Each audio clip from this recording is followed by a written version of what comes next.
ফিলিস্তিনি স্বাধীনতাকামী গোষ্ঠী হামাস এবং মিশরের সশস্ত্র বাহিনী সম্পর্কে দেশটির কৌশলগত বিশেষজ্ঞ মেজর জেনারেল ডক্টর সামির ফারাগের এক মন্তব্য সামাজিক যোগাযোগ মাধ্যমে ব্যাপক আলোচনার জন্ম দিয়েছে।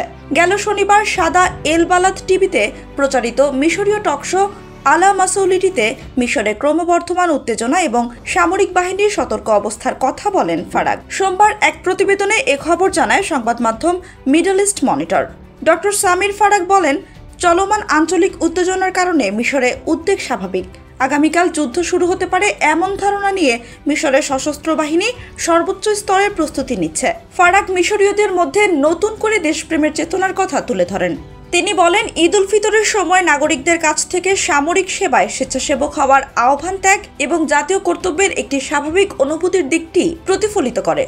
ফিলিস্তিনিদের পুনরুজ্জীবিত করার ক্ষেত্রে হামাসের ভূমিকার কথাও উল্লেখ করেন ডক্টর ফারাগ। এর তুলনা করেন আলজেরিয়ায় স্বাধীনতা সংগ্রামের সাথে।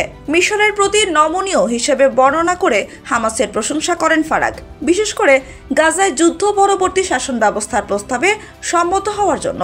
তিনি ভবিষ্যতের আলোচনায় আরও নমনীয় হওয়ারও আহ্বান জানান। তিনি আরও বলেন, হামাসের আর আগের মতো সামরিক শক্তি নেই, তবে সীমিত সম্পদ থাকা সত্ত্বেও তারা সাহসিকতার সাথে লড়াই করেছে।